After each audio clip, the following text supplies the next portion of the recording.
Hai semuanya, hari ini aku bakal bahas tentang ekonomi, akuntansi ya. Jadi mulai dari akuntansi itu apa sih? Jadi akuntansi itu adalah suatu ilmu yang mempelajari tentang gimana sih cara untuk menuliskan bukti transaksi, lalu mengorganisasikan. Itu sebenarnya bukti transaksi itu masuknya ke akun apa, seperti itu ya, sampai nanti akhirnya melaporkan, baik kepada pihak internal sampai eksternal, seperti itu ya. Ini menuliskan atau mencatat.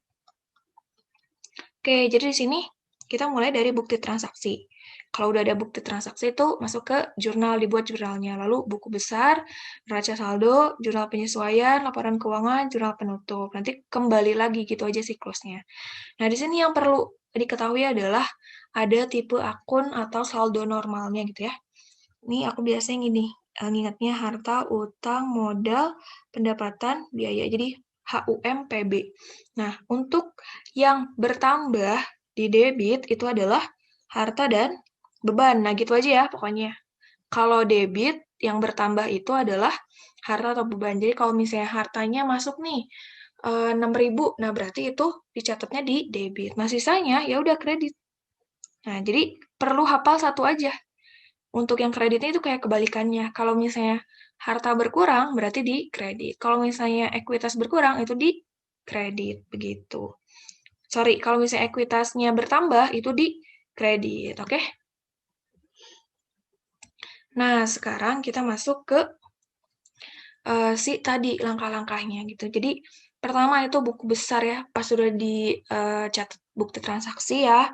Misalnya kasnya masuk itu 5 juta. Oke. Nah, berarti kan dibuat jurnal ya. Berarti gimana? Berarti di sini kas dan revenue atau pendapatan. Ini sama-sama 5 juta ya. Aku tulisnya 5 juta aja ya. Harusnya 5 nolnya 6 kali. Oke, lalu di buku besar ini ditulis segala akun real atau nominal nih. Nah, kalau di buku besar ini itu ditulis akun-akun yang berhubungan dengan harta, utang, modal, pendapatan, dan beban. Jadi semuanya ya ditulis. Jadi tahu gitu berapa jumlah kasnya, berapa jumlah pendapatannya. Jadi kayak diupdate per akunnya. Nah, lalu nanti masuk ke neraca saldo. Kalau di neraca saldo ini cuma ada akun harta, utang, modal. Pengen tahu nih berapa kenaikan atau arus di harta, utang, dan modal.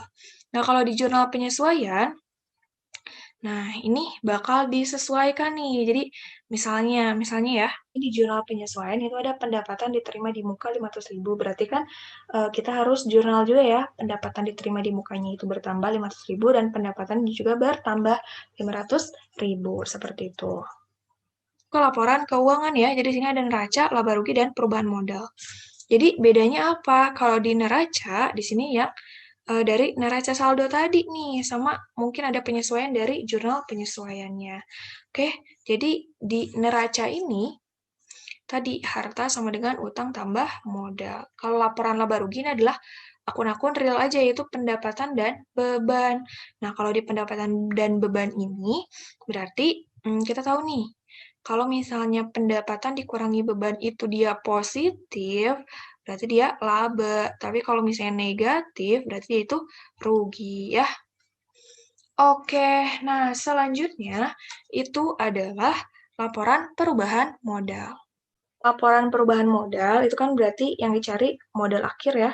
Kalau modal akhir itu kita harus tahu nih rumusnya, yaitu adalah modal awal, MA modal awal ya, ditambah pendapatan dikurangi beban, dikurangi sama prive atau prive ya, yang diambil sama si pemiliknya, begitu.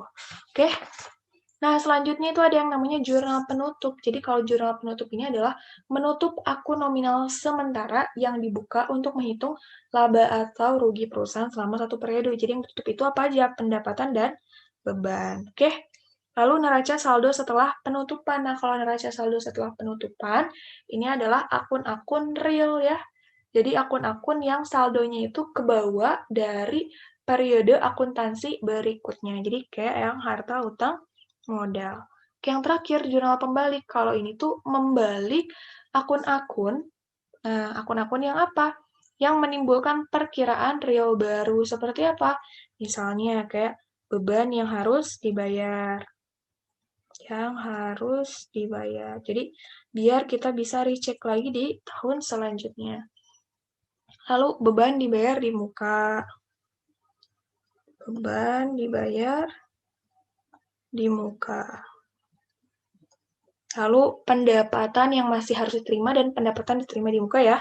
Tentang pendapatan, oke?